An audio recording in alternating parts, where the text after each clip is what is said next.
자, 10번째 선 한번 가보도록 하겠습니다. 댓글 컨텐츠고 영상 제목 나라 경제 위험 신호가 곳곳에서 감지되고 있어요. 14개월 연속 무역 적자, 재정 부채, 가계 부채 증가 등등 트리거만 발생하면 버블 꺼지는 건 한순간이에요 라는 영상에 달린 댓글입니다. 네, 감지되고 있죠. 감지되고 있는데 감지하지 못한 사람들이 좀 있죠. 네. 그리고 여기 계신 분들 감지하고 있는 것 같아. 점점 살림살이가 팍팍해지는 거 느끼죠. 네. 느껴야 됩니다. 근데 확실히 좀 느끼고 있는 것 같아요, 사람들이. 이제는 여자분들도 많이 느끼고 있는 것 같아요. 왜냐, 점점 이제 돈 모으기 힘들고 물가가 올라가다 보니까. 근데 어느 정도 대비가 되신 분들은 괜찮아요. 그러니까 어느 정도 이제 좀 아껴 쓰고 낭비 안 하는 분도 괜찮은데, 근데 미래 대비 안 하고 이제 하고 싶은 거 마음대로 했던 분들은 좀 힘들 거야, 이게.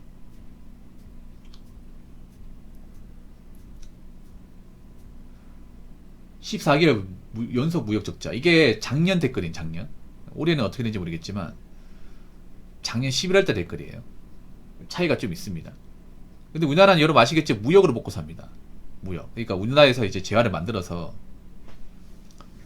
그 배나 비행기로 있잖아요. 보내가지고 사는 나라에. 그 무역이 중요해. 그러니까 우리나라께 외국 가서 많이 팔려야 됩니다. 많이 팔려야 돼. 우리나라 자동차 외국 가서 많이 팔아야 되고, 스마트폰 많이 팔아야 되고, 2차전지도 많이 팔아야 됩니다. 적자라는 건 뭐예요? 많이 팔지 못한다는 거죠. 손해를 봤다는 거 아닙니까? 안 좋은 거죠, 여러분. 우리나라가 뭐 인구가 중국처럼 엄청나게 많은 나라도 아니잖아요.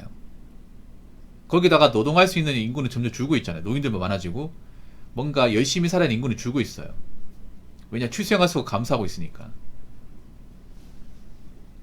거기다가 지금 결혼하신 분들이 특히 연끌하신 분들이 많단 말이에요. 아파트 이제 덜컥 구매하신 분들이 많은데, 문제는 그분들이 이제 아파트 대출 받아서 이제 샀는데 이 대출금을 점점 갚는 것을 좀 힘겨워합니다. 이게 힘겨워할 수밖에 없는 게 너무 무리해서 대출을 받다 보니까 아마 금리가 이 정도까지 오를 거라 예상을 못한 분들이 많을 거예요. 이게 예상했었어야 되는데, 근데 앞으로 금리가 더 올라가면 뭐 점점 더 버티기 힘들겠죠. 그런데도 아직도 그런 좀 거품 같은 게 완전히 해소가 안 됩니다. 빨리 취업해야겠네요. 붕어 형님, 1일 알바로는 이제 일이 없어서 쿠팡, 컬리, 올리브영, CU 안 하니 갈 곳이 없네요. 요즘 알바도 많이 없죠. 알바도 있어도 좀 길게 일할 수 있는 알바는 없어요, 이게. 그러다 보니까 사람들이 이런 물류센터에 많이 몰립니다. 옛날 같으면 쳐라도 안 보는 일이에요. 왜냐면 일이 힘들고, 사실 일하는 거에 대비해서 돈을 많이 주는 게 아니잖아요, 물센터가. 옛날 같으면 하지 말라고 했습니다. 2019년, 20년만 하더라도, 코로나 터기 전만 하더라도, 야, 이거 누가 하냐, 이 개고생하는데. 야, 폐지 알바는 게 낫지. 이런 말 했었거든요. 근데 지금은 그런 말 못해요. 이것도 하려고 하는 사람들 줄 서 있어.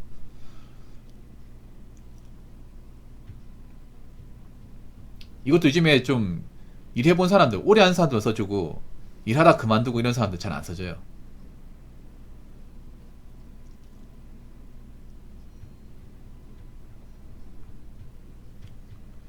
금리가 더 오르려나요? 그냥 제 개인적인 생각인데, 금리가 저는 더 오른다고 봅니다. 왜냐하면 우리나라가 지금 몇 번 동결을 했단 말이에요. 근데 우리나라가 미국을 많이 따라가잖아요. 미국은 이미 금리를 여러 차례 올렸습니다. 근데 우리나라는 계속 동결이었습니다.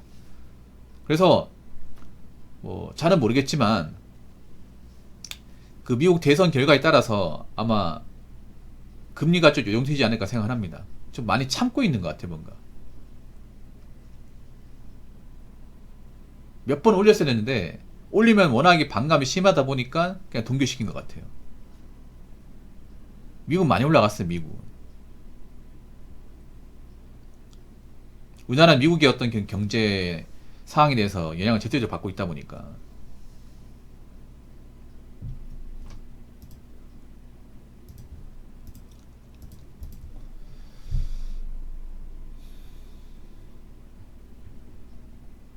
우리나라 금리가 지금 높은 편이 아니에요, 여러분. 물론 올라가긴 했지만 미국과 비교하면 그리 높은 게 아니에요.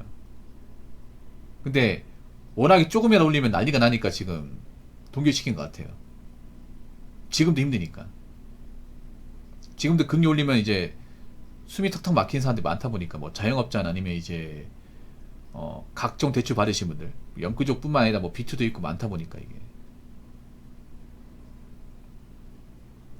물론 대선 결과는 봐야 알겠죠. 뭐 함부로 예측할 수 없습니다.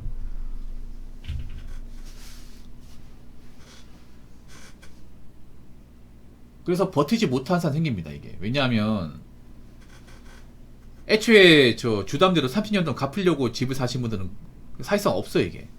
그냥 이제 집값이 한참 오르다 보니까 이 비쌀 때 집 사가지고 더 비싸게 팔기 위해서 샀단 말이에요. 근데 그거 자체가 좀 무모했어. 난 한창 이 영끌 붐이 일어났을 때도 나는 좀 의심했던 게 뭐 약간 사람들이 뭔가 홀려있는 사람 같았습니다. 그 비트 때도 그랬고 뭔가 있잖아요. 어디 뭔가 이제 세뇌당한 사람 같았어. 마인드 컨트롤 당한 사람.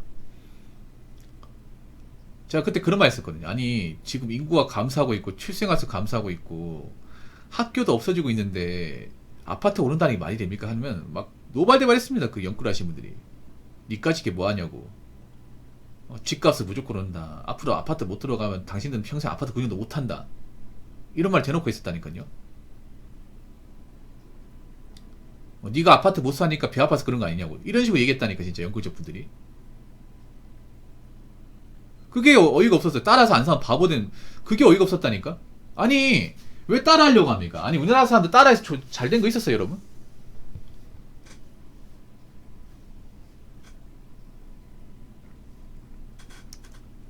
아니 난 이 우리나라 사람들한테 묻고 싶어. 뭔가 한국 사람들이 우리를 따라했던 것 중에 잘 된 게 있습니까? 하나도 없지 않나요? 역사적으로?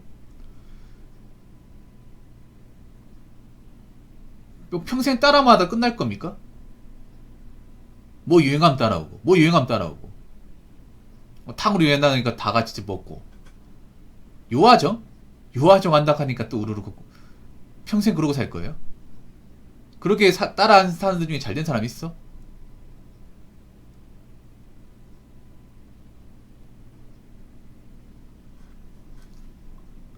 없잖아요. 아니 역사적으로 분명하잖아요. 뭔가 따라하는 사람들 중에 잘 산 사람, 형편이 나아진 사람 없다는 거 분명하잖아. 그 분위기로 평생 살 거예요, 분위기로? 난 그게 어이가 없어. 그걸 이유라고 얘기하십니까? 그걸 이유라고? 따라하면 안 되는 분위기라서. 왜 이렇게 남의 말 쉽게 믿고, 왜 이렇게 기사 같은 거 쉽게 맹신합니까? 요즘 세상에 믿을 거 없습니다. 나 자신 말고 믿을 거 없어요.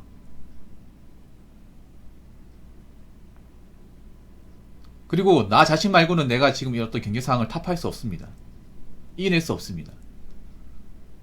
그리고 지금 상황 안 좋습니다. 안 좋고요.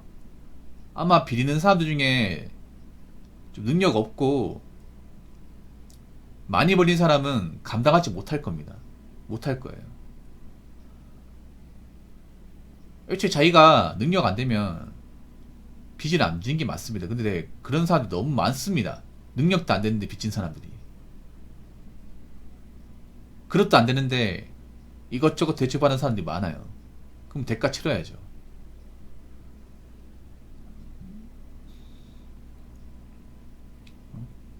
아무리 너도 나도 집값 오른다고 무턱대고 말도 안 되는 내가 벌어본 적도 없는 그런 돈을 대출받아서는 안 됐었죠. 그 아파트가 뭐라고. 봐봐요. 지금 아파트 남아 돌잖아요.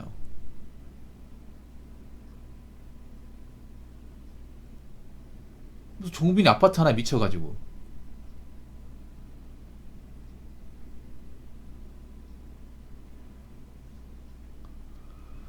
아무튼 여러분 대비 잘 하셔야 돼. 나 좀 불안불안한 사람들 많이 보여. 자산 없는 사람들 많이 보인다니까. 여기도 많이 보인다니까.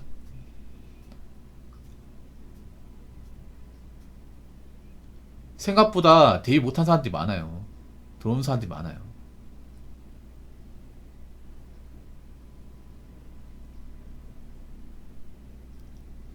형편 안 좋은 사람들 굉장히 많아요. 겉으로는 티가 안 나지. 근데 형편 안 좋은 사람들 많다니까.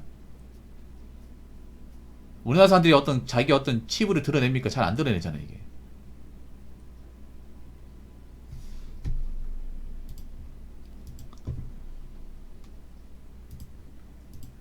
그리고 여러분 각자 대비 잘 하시고 절대 무리하지 마세요. 무리하지 마시고. 그리고 다니는 직장 뭔가 마음에 안 든다고 쉽게 그만두지 마세요. 예.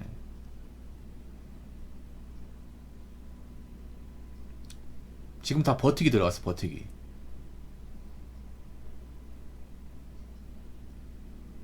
누가 끝까지 버티냐 싸움이 이제.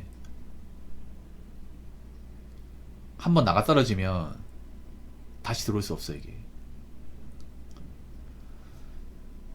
자, 댓글 한번 읽어보도록 하겠습니다. 서울 시내 몇몇 초등학교 또 애들이 없어서 폐교한답니다. 사실 서울은 그나마 다행이죠. 서울은 그래도 전국 인구가 많으니까. 서울도 폐교하는 곳이 있어. 왜냐면 서울도 결혼 안 하거든. 서울이 인구가 많은 것 같지만 문제는 뭐냐면 서울은 1인 가구가 월등하게 많아요. 다른 것보다 월등하게 많아. 결혼하신 분도 있지만 1인 가구 빈이 절대적으로 많습니다. 젊은 사람들 다 뭐예요? 다 1인 가구잖아. 서울은 뭐 출산율이 그냥 떨어진 정도가 아니라 바닥을 찍고 있어요, 여러분. 서울은 구 단위로 보면 처참합니다. 어느 정도냐면 서울은 가장 출산이 낮은 데가 관악구인데 관악구 0.38인가 그래요. 출산율이. 사실상 애가 안 태어난다는 거예요. 애가 없다는 거예요. 거기가 젊은 사람 제일 많거든요. 젊은 사람 많은데 쉽게 말해 결혼을 안 하는 거예요. 결혼할 만한 어떤 여력이 안 되는 거죠. 서울에서 결혼하려면 능력도 좋아야 되고 돈도 많아야 되는데 그럴 만한 어떤 준비가 되어 있는 사람들이 많지 않은 거예요, 이게. 서울에 산다고 있잖아요. 뭐 다 능력 좋은 게 아니잖아요. 그러니까 이런 가구가 많은 거지. 정말 가정을 꾸리고 애를 키우고 사는 분들은 물론 숫자로 보면 다른 광역시보다 많겠지. 근데 비율로 보면 적다는 거죠. 비율로 보면. 그러다 보니까 이제 초등학교, 중학교도 통폐합되고 있고 이제 두 개 학교 하나를 합치고 아니면 이제 인구수가 적은 학교는 없어지고 도봉구에도 하나 이제 고등학교 없어진 걸로 알고 있어요. 근데 뭐 이거는 뭐 서울뿐만 아니라 다른 데는 더 심하니까 훨씬 더 심하죠. 그러니까 그만큼 학교가 없어진다는 건 그만큼 나라에 일할 수 있는 일꾼이 없어진다는 거 보면 됩니다. 거기다 우리나라는 또 수명이 길어가지고 노인들도 많잖아요. 굉장히 많잖아요. 여러분 공원 같은 데 가면 어르신들 장기 두고 바둑 두고 많이 하잖아요. 앞으로 그러신 분들 더 많아진다고. 더 많아지는 거예요.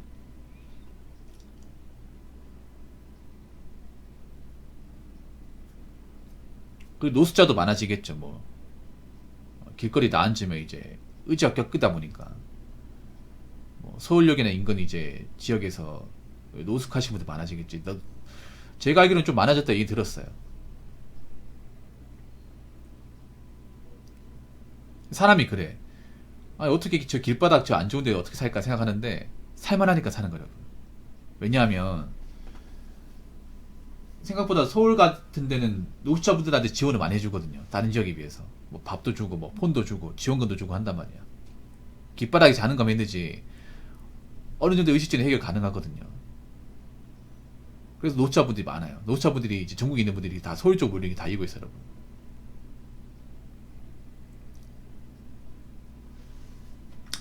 아무튼 지금 상황이 안 좋으니까 각자 대비 단단히 하시고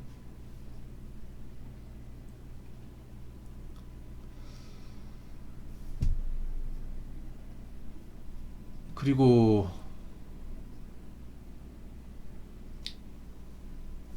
남의 말 잊지 마시고 그리고 남 걱정하는 것보다 본인 걱정부터 먼저 하시기 바라겠습니다. 본인 걱정. 자, 이상으로 10번째 썰 마치도록 하겠습니다.